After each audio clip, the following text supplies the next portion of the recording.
que o ministro Alexandre de Moraes deu 48 horas para que a Procuradoria-Geral da República se manifeste sobre a arma do ex-presidente Jair Bolsonaro, que foi apreendida no carro de um militar durante uma blitz no Distrito Federal. Só recapitulando um pouco aqui para vocês, essa polêmica a respeito da arma do ex-presidente Jair Bolsonaro, que foi apreendida ali com um militar numa blitz, ela vem em meio às discussões sobre a possível prorrogação da prisão domiciliar de Jair Bolsonaro. Como essa arma estava em circulação, não estava em posse do ex-presidente, isso chamou muito a atenção das autoridades, a atenção dentro do Supremo Tribunal Federal, de que poderia ter alguma relação com o possível fim da prisão domiciliar. O ex-presidente teve autorização da Justiça para permanecer preso em casa por 90 dias, mas a sua defesa demanda ali uma prorrogação. E o fato de uma arma estar em circulação, ter sido, segundo os advogados, enviada para um concerto, chamou a atenção das autoridades, despertou uma polêmica. A defesa do ex-presidente Jair Bolsonaro alega que não havia nenhuma medida cautelar, nenhum tipo de impedimento para que o ex-presidente mantivesse ali o seu porte de armas. Portanto, ele tinha esse artefato dentro de casa.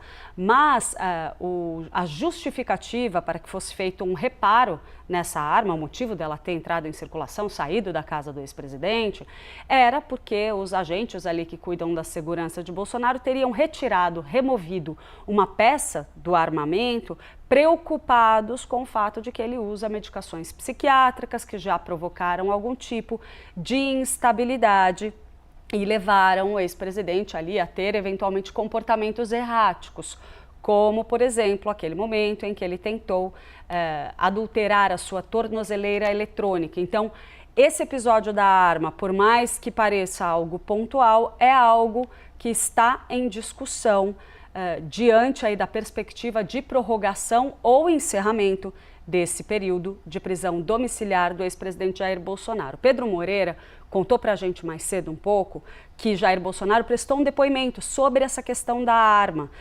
Um depoimento que foi muito rápido, durou apenas 5 minutos. E nessa oitiva, pelas informações que a gente tem, Jair Bolsonaro admitiu tanto a propriedade dessa arma de fogo, quanto a posse na sua residência durante o cumprimento da prisão domiciliar humanitária, afirmando inclusive que ele tinha 3 mulheres em casa e não poderia ficar desarmado, ou seja, justificativa ali do ex-presidente, ele tem uma arma em sua posse, a arma teria sido alterada ali, retirado um componente dessa arma por auxiliares preocupados com o estado psicológico do ex-presidente durante esse período de prisão domiciliar, observando que havia algum mau funcionamento no artefato, teria enviado então essa arma para reparo e por isso ela estava em posse de um militar dentro de um carro que foi parado numa blitz, segundo as informações que circulam a respeito desse tema. Essas informações aqui sobre a oitiva, o depoimento do ex-presidente Jair Bolsonaro foram trazidas agora há pouco pelo nosso âncora do Bastidores CNN, Gustavo Uribe, que também está acompanhando esse caso. Foi um depoimento muito rápido, durou apenas 5 minutos, foi feito de forma virtual, claro, porque ele está em prisão domiciliar. Tudo isso por causa da apreensão daquela arma que está registrada no nome do ex-presidente e que acabou sendo recolhida por agentes da polícia numa blitz, aleatoriamente, uma coincidência, na semana passada. Então, o ex-presidente faz esse depoimento no meio da decisão, ali muito próximo da decisão que o ministro Alexandre de Moraes tem que tomar sobre a sua permanência na prisão domiciliar, que quando foi decretada por Alexandre de Moraes, duraria 90 dias, que está acabando agora. Thaisa Medeiros já está em tela e vai nos atualizar. Thaisa, bem-vinda ao Hora H. Obrigada, Thaís. Uma boa tarde a você e a todos. Esse depoimento foi rápido, mas apesar disso, os agentes e o delegado ficaram aqui na residência onde Jair Bolsonaro cumpre essa prisão domiciliar por cerca de 40 minutos. Foi um depoimento curto, então, e ele reiterou aquela versão da defesa que foi apresentada ao Supremo Tribunal Federal de que foi retirada a peça, o percursor, a peça fundamental para que a arma funcione, sem o seu consentimento, sem ele saber. E aí, devido a isso, quando foi manusear, percebeu que o equipamento não estava funcionando e pediu a esse militar do Exército que levasse para o conserto.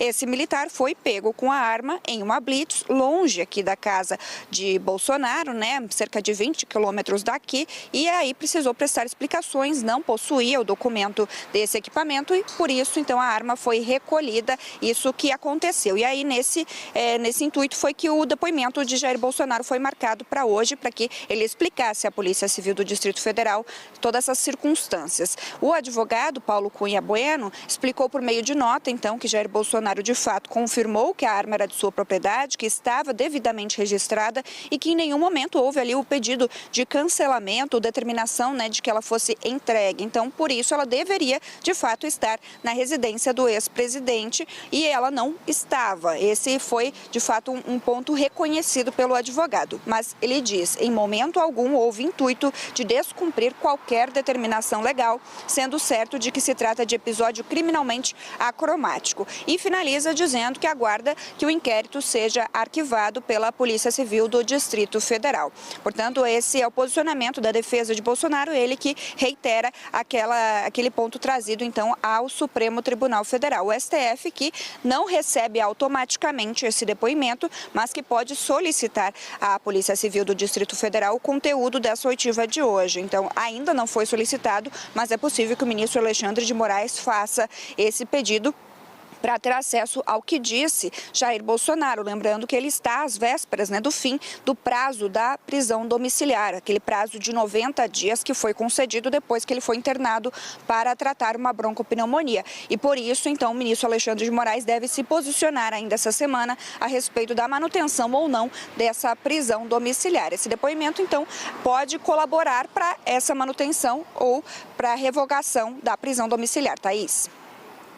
Obrigada, Thaisa. Me despeço da Thaisa aqui e já tenho o Matheus Teixeira do lado de cá comigo. Matheus, bem-vindo ao Hora H.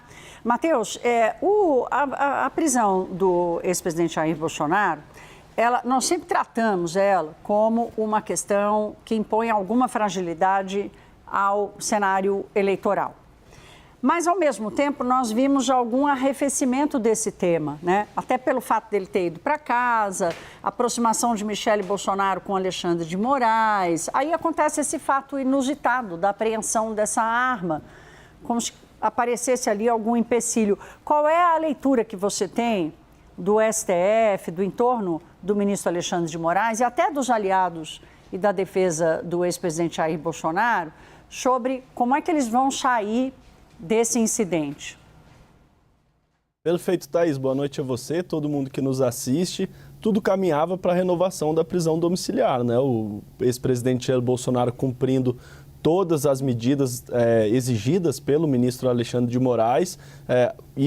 Ele já tinha pactuado, inclusive, ali nos bastidores com a ex-primeira-dama Michele Bolsonaro, como você bem pontuou, que prometeu ali para o ministro, em um encontro reservado, que queria manter o ex-presidente na linha, mas surge esse fato novo aí na reta final do cumprimento dos 90 dias de prisão domiciliar. Vamos lembrar que lá atrás o ex-presidente Jair Bolsonaro, já condenado a 27 anos de prisão, tudo levava a crer que ele seria preso quando o processo transitasse em julgado, ou seja, quando de fato acabasse o processo, que é o momento em que geralmente o judiciário determina o início do cumprimento de pena pela qual ele havia sido condenado, mas ele tentou violar a tornozeleira eletrônica e o ministro Alexandre de Moraes determinou a prisão preventiva dele. Portanto, ele está preso antes mesmo do início do cumprimento da pena. Claro que foi por um curto período, mas mostrou que em momentos em que ele está cumprindo medidas cautelares e que há o descumprimento dessa medida, ele foi para a prisão. Da mesma maneira agora, havia ali uma série de exigências para ele cumprir para se manter em prisão domiciliar e essa questão da arma surge como um fato novo que embaralha o cenário. Claro que, como você bem pontuou, né, Thaís, não é uma decisão judicial qualquer, porque pode ter impacto na eleição, mexe com as emoções de boa parte do eleitorado, mas sim, agora tem um fato novo na mesa que antes não havia e que embaralha o cenário.